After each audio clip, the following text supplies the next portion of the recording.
Hamas का बड़ा ऐलान, अबू उबैदा शहीद। नई आवाज सामने आई। गाजा जंग में अल कस्साम ब्रिगेड्स के मशहूर स्पोक्समैन की मौत की तस्दीक। मोहम्मद सिनवार समेत कई सीनियर कमांडर्स के मारे जाने का दावा। नए नकाबपोश स्पोक्समैन का सीज फायर पर सख्त पैगाम। गाजा में तबाही, हजारों कुर्बानियां और जंग का साया बरकरार। आइए बताते हैं आपको पूरी खबर।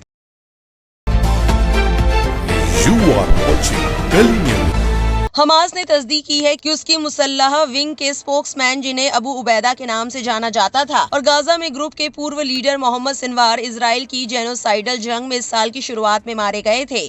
आपको बता दें कि सोमवार को जारी एक वीडियो बयान में अल कस्साम ब्रिगेड, जो हमास की मिलिट्री विंग है, उन्होंने अपने लंबे वक्त के स्पोक्समैन की मौत की तस्दीक की और एक नए नकाबपोश स्पोक्समैन की तैनाती का ऐलान किया। ये उस शख्सियत की मौत की पहली आधिकारिक तस्दीक है जो गाजा पर 2 साल की तबाहकुन जंग के दौरान ग्रुप की मीडिया स्ट्रेटेजी का चेहरा बन गया था। बयान में नए स्पोक्समैन ने पहली मर्तबा अबू उबैदा की असली पहचान का खुलासा किया और कहा कि उनका असली नाम हुज़ैफा समीर अब्दुल्लाह अल कहलूत था। हम फक्र के साथ ऐलान करते हैं कि अजीम लीडर अबू उबैदा शहीद हो गए। उन्होंने कहा, हमने उनका टाइटल विरासत में पाया है। रिपोर्ट के मुताबिक इजरायली फौज ने मई में कहा था कि उसने मोहम्मद सिनवार को मार दिया है, जो हमास के पूर्व लीडर यहिया सिनवार के छोटे भाई थे। 3 महीने बाद उसने कहा कि अबू उबैदा को भी मार दिया गया है। आपकी जानकारी के लिए बता दें कि अबू उबैदा गाजा में हमास की एक अहम आवाज थे, जो जंग के मैदान की ताज़ा खबरों, सीज फायर के उल्लंघन और इजरायली कैदियों और फिलिस्तीनी कैदियों की अदला बदली के सौदों के बारे में बयान जारी करते थे।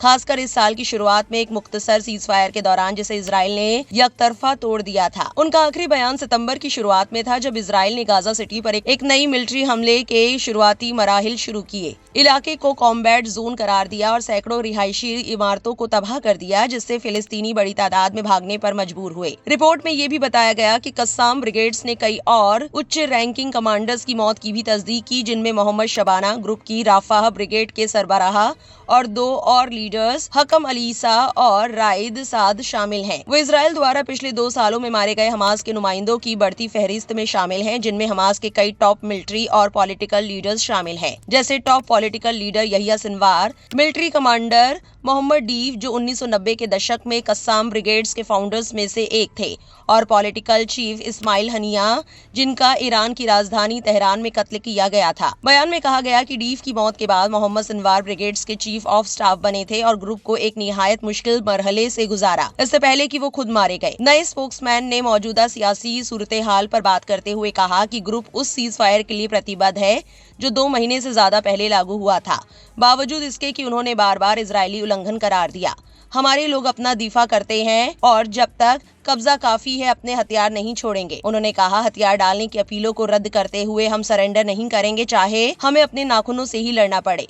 आपको बता दें कि उन्होंने अंतर्राष्ट्रीय बिरादरी से अपील की कि वो इजराइल पर दबाव डाले ताकि वो संधि का पालन करे, और चेतावनी दी कि उल्लंघन का जवाब देने का ग्रुप का हक महफूज है। आपको बता दें कि 11 अक्टूबर को सीज फायर के बाद से कम 414 फिलिस्तीनी मारे गए हैं और 1145 जख्मी हुए हैं, जबकि 680 लाशें बरामद की गई हैं, फिलिस्तीनी हेल्थ मिनिस्ट्री ने सोमवार को कहा। इसमें इजाफा किया गया कि 7 अक्टूबर 2023 को जंग शुरू होने के बाद से कुल मौतों की तादाद बढ़कर 71,266 हो गई है, जबकि 1,71,222 लोग जख्मी हुए हैं। इस पूरी खबर को लेकर आपकी क्या राय है, कमेंट सेक्शन में जरूर लिखें और इस वीडियो को लाइक और शेयर करना ना भूलें।